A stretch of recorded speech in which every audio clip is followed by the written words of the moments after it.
everybody. Happy Thanksgiving. Happy Franksgiving. We are in Missouri right now, home for the holidays. And not only is it Thanksgiving today for us, but it's also Franksgiving, like she said, because it is Francesca's birthday. So, birthday week, birthday month. Week. Here we are. Today, we are super excited about our guest today. And our guest is a special one. He is our brother, Max. So Max is absolutely another saucy sib. So this man somehow finds himself in just as crazy of situations. He's a world traveler. He went to a very prestigious college. He was a D1 athlete. He got a materials chemistry engineering degree. Then he went to medical school. Now he is an emergency room doctor up in New York. So we also call him the golden child. Exactly. And so not only does he get into all of his crazy situations like we do, but he does save lives on the day-to-day. So it's so fun to pick his brain and just hear what he's gotten into. But yeah, super excited for you to hear about it. So enjoy Thanksgiving with the fam. And don't forget to follow us, subscribe, and give us a 5-star rating, you guys, on Apple Podcasts. Helps us so much. Mm-hmm. Appreciate it, guys. Love you. Chef's kiss. Hey, Francesca, where are we? Oh, we are still coming at you live from our parents' basement. Awoo. But we have our first guest on today, the Third Saucy Sib. How we doing? Welcome, Matthew James Maximiliano Peter Piazza. That's his full name, literally. Here we are. Let's do it. One of the reasons why we wanted Max on the show so badly is not only is he our brother, but we also love to pick his brain about a lot of things. And so we thought he'd make a great guest.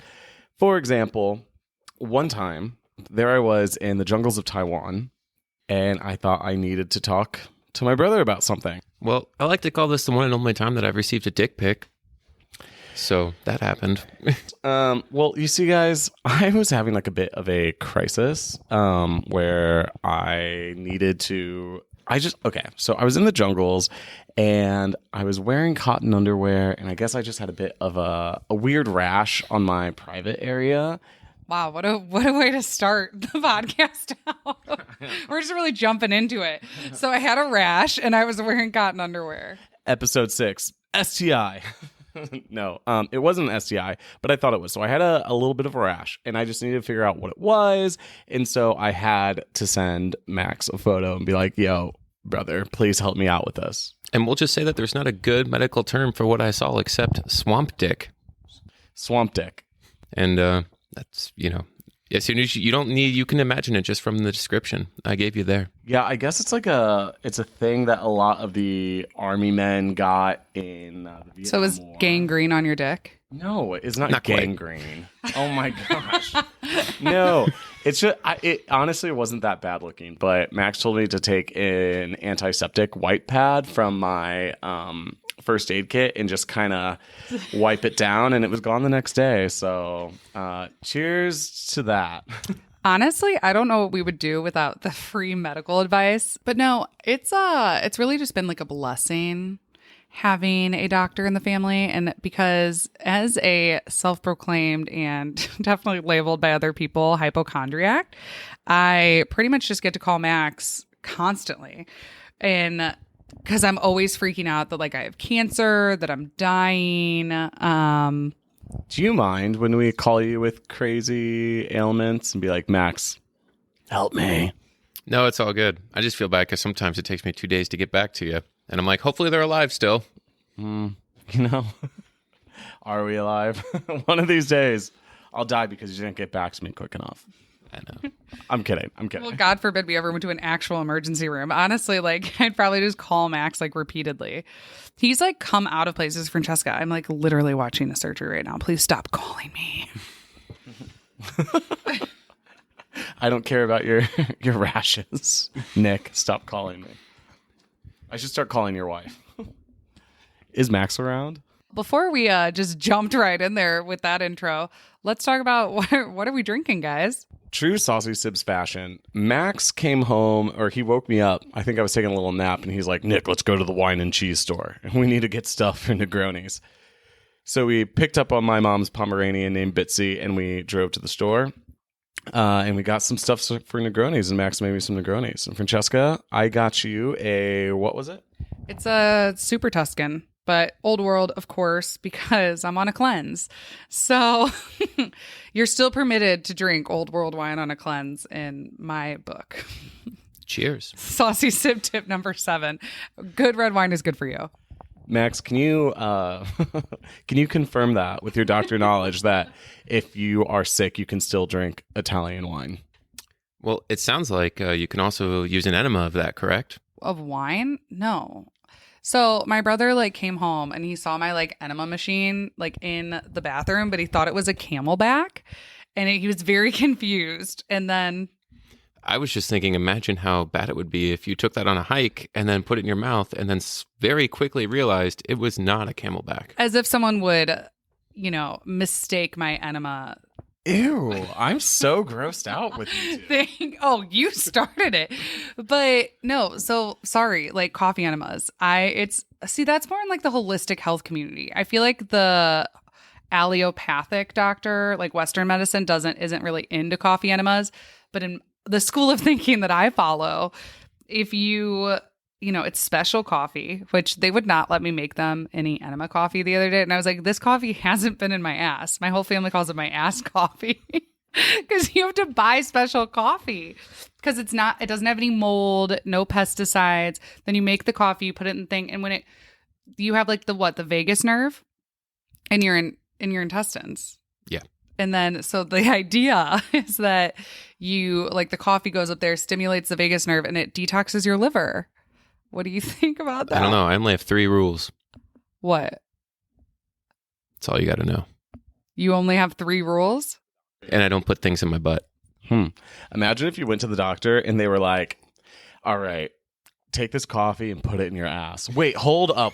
It's huge. This is a real thing in the holistic health community. I'm on a cleanse. I'm going to be doing coffee enemas twice a day. I'll report back. I feel like it would be fun, but one time I was in China and my friend got a yeast infection. Anyway, so she went to the doctor and she came back and she was just pulling out her little bag, and it was literally a turkey baster and some soy sauce, and they told her just to put soy sauce up her cavity. No, it wasn't actual soy sauce. Yes, it was. Okay, so Nick used to live in China, and that's something they do? Yeah, absolutely. I don't think Max would prescribe people to do that, but yeah. That's nuts. Well, actually, we were going to do questions later, but one of the main questions we got from the Instagram, we were like, listen, ER doctor at your fingertips. What do you guys want to know? And the question I got the most was, what's the craziest thing you've seen in a patient's ass? I mean, it depends. Do we want to talk about the tongs, just things so big they had to be cut out? Or are we talking carrots, celery? God, this is like Jeopardy. I know. I'm going to go with tongs for 500, Max. So this guy came in with tongs up there, clapping around, came in on his side in an ambulance. And you have to ask yourself, how is this going on? And he said that they just he was cooking. And I was like, okay, I cook. All right, go on. I was cooking naked, and I was like, I don't do that, but all right, go on. I dropped the tongs and I fell on them. Well, you're losing me there, but all right, let's help you out here today. Max told us that they all try and lie, and he has to have the conversation with them. Well, so you always got to be non-judgmental, but some people, obviously people are embarrassed. You have to put them at ease whenever they're in an ER, and you take care of people the best way you can. But yes, some people, are just so embarrassed that they can't actually tell someone what they do in their own personal time at their house. I mean, if I got something stuck up there, I would be so embarrassed. I would probably flee the country with it still up there. You can die. What? Okay, so just random fruit all the time?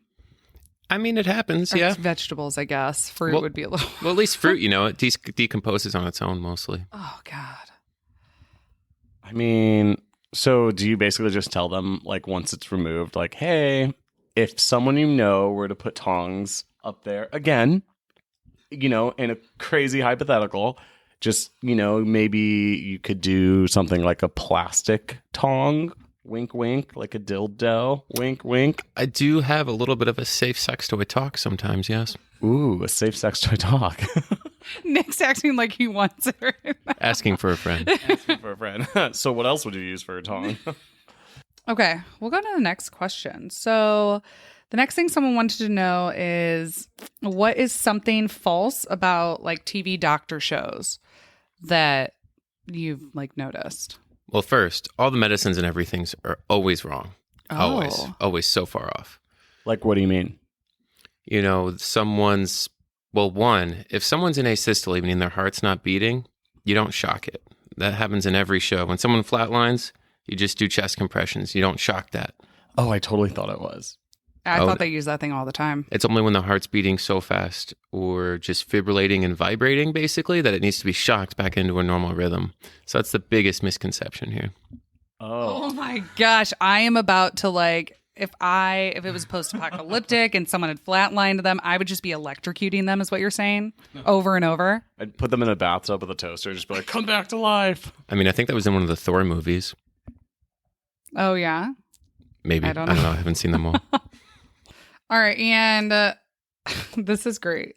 So next question that someone sent in, actually from my friend Jessie in New Zealand. She said, if you were on an island and you had to choose, which Saucy Sib would you want to be with you and why? Think hard about your answer, Max. I know. This is a dangerous one. Is there a way to pass on this one without getting killed? I think there's only one right answer. But I think there's only one right answer too. Well, but unfortunately, it's not me. Unfortunately, one time I did go to Nepal and almost died on the side of a mountain, and then got picked up by a bus full of people that only spoke Russian, and then almost fell down a cliff. And I'm going to say the words about 10,000 feet, and you all are thinking I'm exaggerating. Yeah, Max and I had a really crazy time in Nepal, and we basically hitchhiked. And this bus picked us up, and all the seats were like falling off of the benches there, and yeah. You almost fell out of the window at one point. No, yeah, because the windows were like way bigger and totally open, and I was bound because I was in the way back, and I was basically just sitting like laying on top of the pile of all the luggage and everything, like all of our backpacking bags, and I almost fell out of it. I'm drunk, so I'm just like woo, woo, bouncing all around. So I guess you're saying that I would definitely be the Saucy Sib. I think I already chose. All right, perfect. You were more saying you ended up in a death trap, so you were almost sounding like you were. Depends on the situation. I mean, I don't think I'm the right choice. I think I have insane dietary restrictions. I think I'm the moodiest person I know, and I don't have any survival skills. Do you know how to build a fire, Francesca? Yeah, I was actually, okay, Nick, I was a Girl Scout until I was in college. I don't know. If I was in a room with 10 very fierce politicians, I think Francesca would have them all crying. Oh. And they would eat us both alive. I am the meanest. Yeah. I'm the most cunning. Most psychotic. So thank you, Max. I appreciate that. He would just look at them and be like, what do you mean? You're drinking California Cab? Aren't you like a senator? God, just rip them apart. No, I feel like I just find their weakness and destroy them. So that's another reason we wanted to have Max on, because he really is kind of the other part of this triangle with the Saucy Sibz, because, you know, he is the golden child, which we like to refer to him as. This kid's resume is a little ridiculous, but more than just that, he is also just as crazy of like a traveler and has like the craziest stories. And for our last question, someone wanted to know what you think of the Saucy Sibz and what we're doing right now. Well, I think it's awesome. And also, you guys were already celebrities before all this, and then now there's just a name for it, for the Saucy Sibz. Oh. I didn't even know if you guys knew this, but everyone somehow found out in my work about you guys. And then they all talk a little bit about it, and someone will ask, oh, hey, is that your brother that's a horse wrangler in Southern Illinois? And someone will say, no, he's, you know, a ski bum in Aspen. And someone else will go, no, he lives in the back of a bar in Japan. And I said, all those are true. The timeline's a little bit off. And then someone said, no, his sister, is a chef on a yacht in Croatia. No, she's, works on Wall Street and doing everything. No, they're both in a van going across the whole U.S. filming a new show. And I say, well, all those are true. Oddly, it's just the timeline's been a little bit off and over there. You know what's not true? It's that we're in a van. I wish that we had a van. Aw, little Regina. Well, could you guys imagine having a boring ass sibling? No. Be like, oh yeah, what's the third sibling like? Oh, Max. He just reads books at home and works at a gas station. I'd be like, oh. But like, if anyone met our parents, like, it kind of makes sense. Like, they're insane. But how they got all three of us, I mean, God bless them. But Max, you're the most stable. So we always say that we can do whatever we want because Max is like married. He's definitely going to give them grandchildren, and like they're just like very picture perfect. And my mom just, begs me to get married every day, and we don't know if it'll ever happen. I feel like that because, I don't really, being gay and everything, they're not expecting grandchildren so hard. I'm like, listen, I have an older brother who's married, so the pressure's on you, Max. What do you think of that? Here we are and the way it's going to be. Yeah, right? Ooh, Max, what's your favorite piazza-ism? So in our family, we call them piazza-isms because we have these like family sayings that people are like, oh, like, where's that from? And I'm like, I don't know. It's just something we say. And yeah, do you have a favorite? Can you not even think of one right now? It always fits. It always fits? Every single time we were loading the car, I was told it always fits and it goes in. And I didn't realize the rules the parents had were actually innuendos the whole time. I actually never put that together until just now. The other one was a smart girl always brings a wrap. I thought that meant a jacket my whole life. That's what it means. A jacket. But put it like together. A pashmina. What? Put it together with the first rule. Like a condom? No, Mom doesn't talk about condoms. Yeah, no, it's a smart girl always brings a wrap. She's talking about like a pashmina. No, I know. But it has two meanings. No, Nick thinks Mom's making an innuendo. No way. Well, whether they were meant to be or not, it's there. They still are. Nick, do you have a favorite? Oh my God. Wait, one thing I was gonna say about It Always Fits.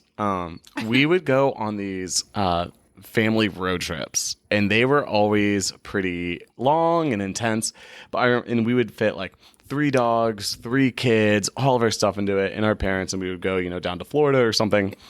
I remember in school, we went on a road trip where we got a coach bus where we all had our nice seat and everything like that. And we went to Disney World, and everyone's like, okay, make sure you bring extra comfy clothes, bring some snacks because, it's a long car ride. And I was like, guys, we are in a coach bus.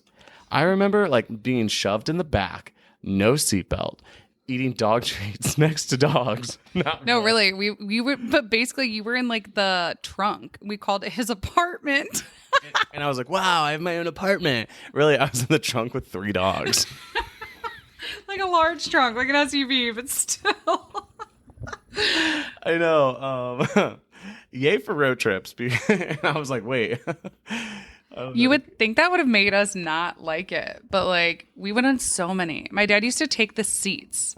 This is totally not safe. He would take the middle seats out of our... Yeah, the middle seats out of the SUV. Yeah, what's the minivan?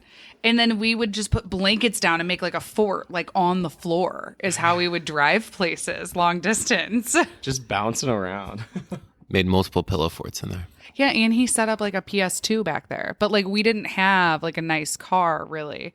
Like, so we hooked up our own TV and like a separate VCR underneath it and like set it in the middle on the ground. Wasn't that like playing off of a second DC like extra battery we found? Yeah, no, it was. And we had a little outlet that my dad's a electronic engineer, so he would always like fix things up and create, these contraptions. So we had an outlet that we could play. In 1998. I don't think it was 1998. Yeah, I would have been 8. I think it would have been like 2000, 2002. All right. So Max, being a saucy sib, as if being an ER doctor isn't crazy enough, you also like to spend your holiday vacation time going on these epic excursions where you also get into troubled times. What are some of the things that have happened to you recently? Well, I basically finished all my medical school rotations a little bit early and planned this trip to Peru. So I backpacked across Peru by myself. I enlisted this guy to be my guide through the jungle in Peru, not really knowing what I was getting into. I mean, obviously, I knew the jungle can be dangerous in Peru, but I didn't really know how rough it could be. So I'm out with this guy on this boat, which is a tree trunk that's been hollowed out and has a little motor on the back. And we're just cruising down the Amazon River. Just you two in the boat? Yep. God, this is so like developing world. And it looks very nice with the sun going and everything. And then all of a sudden, the wind changes, the sky turns green. And the guy all of a sudden gets a very stern look on his face and turns this little puppy engine up as high as it could go. And all of a sudden, the wind picks up and almost kicks our boat over a little bit. And he just keeps going fast. Was it like a trolling motor or like a little fishing boat? Like a little fishing boat motor. Okay. Then all of a sudden the wind got too strong and he just turns the boat as hard as he can and then just runs it full speed into the side of the river. And so we hit an embankment that's like 10 feet high. And then he's just looking at me and he speaks a mix of Spanish and Quechua, which is the jungle language in Peru, like a Native American language. Quechua. And like it's kind of like, Incan kind of. Then all of a sudden, he just says, wait, and the wind's picking up around us, and it starts raining really hard. And all of a sudden, he runs past me and jumps into the water. Meanwhile, this isn't just normal water. This isn't a pool. So wait, your guide just abandons you and jumps into the water. Yes, with the caimans, which is the, 30-foot-long alligators in there. The dinosaur-type alligators in the Amazon. This is like, I've heard of these caimans before, and like they just eat you, right? They're literally dinosaurs. Go look it up right now on your phone. You're going to be scared that it exists. Look it up. Go on. It shouldn't exist.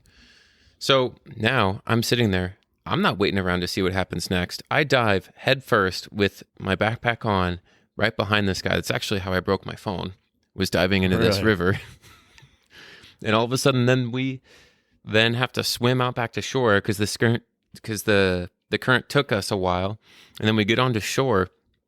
And then we're hiding underneath the embankment. And then I pop up above the water and look back. And I realized our boat's gone. And there's a tree where it was. Wow.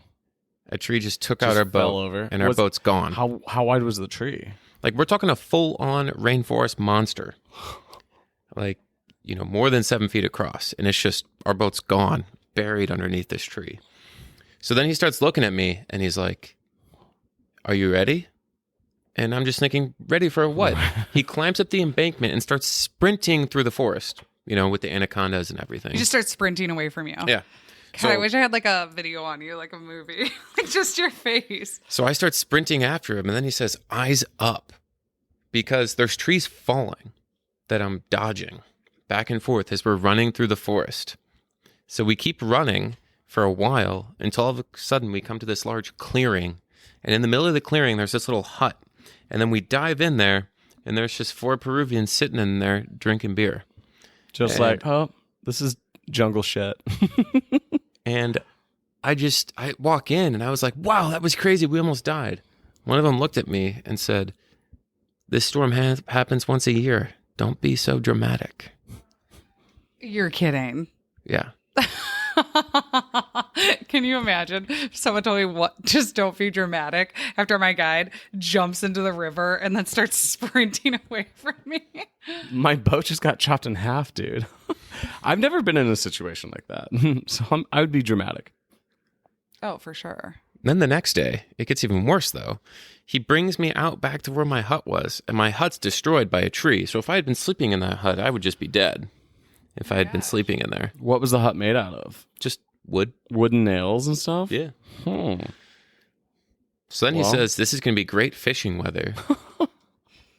So the next morning, I end up sleeping in that first, so in the morning we go check out my hut, we pull my stuff out of it, and then we go fishing. He brings me out on a tree and he hands me a stick and some string and a hook. I think I'm fishing for like a guppy or something, some tiny little fish. Meanwhile, something grabs this hook and he grabs around my waist and he says, "Don't let go, don't let go, don't let go," in Spanish.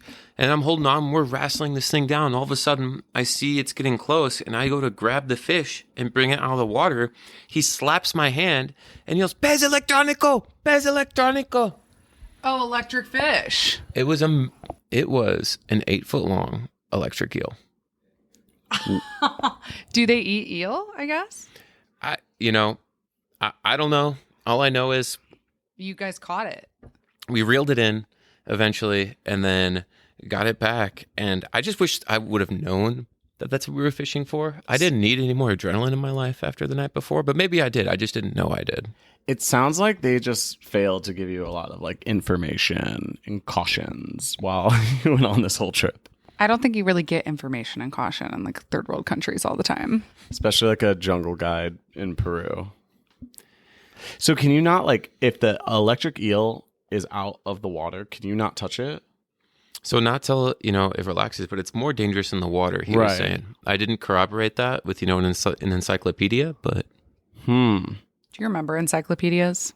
No. You never had to use I've never used a goddamn encyclopedia. Gosh. Did you? I had to use them for like school to like do, if you did like a book report, you had to like go home or go to the library and like use an encyclopedia. Nope. We just learned how to use Google. And that was just to start the research. I need to go find a book. Yeah, I totally remember that. I mean, I was like, I was using encyclopedias for a bit. The Dewey Decimal System, man. I mean, the double D. The Dewey Decimal System still used today. And a lot of, like, I never, like, used an encyclopedia. I mean, I get the idea, and I've been in libraries that have it. Even my school had them, but, like, no, we've never, like, picked up an encyclopedia. I've used a thesaurus, but I think that was really only to be told what a thesaurus is. But no, I've never... used anything like that. If you're not starting your research on TikTok and then Wikipedia, what are you doing? Hey, I'm not Gen Z, okay? I remember a time, but... I saw a meme today, or like a reel that was like, "Oh, me 2 years ago." And it's like, "Oh, TikTok, is that what the kids are on?" Like, yeah, I'm good. And then it's like me 2 years later, like trying to figure it out. And I was like, this is me. This is where I'm at right now. Well, what's kind of weird about TikTok is, it was adopted by Gen Z first, but then it skipped millennials, and it was Gen X that started using it. So think about it like, middle-aged women and moms stayed home, and they got more involved with TikTok, and then the millennials adopted it, which is kind of weird. Usually it doesn't work like that. I feel like you'd write a dissertation on that. That's so interesting. Mm-hmm. So Nick and I used to just basically, we were a little bit too hyper as kids sometimes. Absolutely. And we would sometimes just get kicked out of our house with a sandwich and lovingly sent to the woods where... As every good mother should do to their children. Which, by the way, has done more for us than we could ever imagine. Exactly. So we would go hiking back there, and we found in the middle of the woods an abandoned mansion, a very large mansion, just completely had been abandoned for at least 20 years. And when you're a kid and you stumble on something like this was like, I felt like I was living the Goonies dream right now. And so we got into it. And, it's just this place completely gutted. There's nothing in it. It's literally just a foundation and brick is all that's in there. And so then we bring Francesca there to see what's up with it. First mistake. And then come to find out, there was a raid there because, I don't know, I guess every high schooler in the St. Louis greater metro area. Yeah, we started like sneaking in alcohol, and we would just party in this mansion. We had lights set up, music. It was like a whole thing. It was like the spot in high school. Because it was, literally like a full-on mansion. But yeah, then the police raided it. And it got like boarded up again and everything. So killed that. That's so Saucy Sibz. Like, Max and Nick find a mansion. Francesca burns it to the ground with her parties. You know what I mean? Some of my fondest memories are growing up at your high school parties because mom and dad would leave and me and Max would just be like at a high school party. Yeah, there was this thing I would do. So basically, so that my brothers wouldn't tell on me that I was having parties in high school, I would like bribe them. I'd be like, listen, you can come to the party, but you have to be security. So they would like be the bouncers. And then also they would like help me dispose of all the like cans and everything, which actually, you know what I found? I realized the other day, Dad told me that storm drains go to the river, which I didn't know. And I was like, wow, all the beer cans that I put down the neighborhood storm drains after my parties. And he was like, what? And I was like, Dad, like 10 trash bags full of just cans down the storm drain. It's terrible. I didn't know. I don't know. You thought it was the sewer. Yeah. Still bad. Yeah, that shit's not breaking down in there. No, it probably got clogged up in like a creek somewhere. Yeah, like my childhood creek. Just ruining it for the children. But no, you guys would always be at all my parties. There would be beer pong, just the regular things. Although we kind of went a little all out sometimes. Sometimes we would remove all the furniture from the house and set up like stages and have bands and like light shows were involved. And I even would like bribe the neighbors to not tell my parents or call the cops. And I would like give them my cell phone number and tell them where they could call if they had an issue. You really did do like the administrative work for these because I remember you also had all the cars park at the park near our house, and then you would run shuttles to pick everyone up at certain times so there would be no cars parked at the house. Yeah, so if a cop showed up, like it wouldn't even look like anything. We'd just like have to like turn the music down and like be quiet, and then there's no cars and you can't see in the windows. Like how would you even know there's a party? Max, do you remember this? Oh, yeah. Yeah? I was going to say, you and I can't even remember. I was pretty young for this, but we got into a lot of shenanigans about this because I was like, I in usually elementary school. left. I didn't usually stay. One time though, your friend, his mom came and picked him up and he was vomiting everywhere. And then his mom called my mom. That was your graduation party. Oh, that was my graduation party. Whoops. So that wasn't my fault. That was, yeah. All right. Well, we are having a pre-Thanksgiving because Max has to go back up to New York and back to Olivia and to work. So the family's coming over. I hear my mother's crazy friend Kate upstairs. They're already having wine and cheese without us. My glass is a little low. My Negroni's empty. Crazy fun all around. So, Need refills. yeah. Till next time, guys. Chef's kiss. Mwah. Mwah. All right. That works. Have a good night, y'all. Stay clean.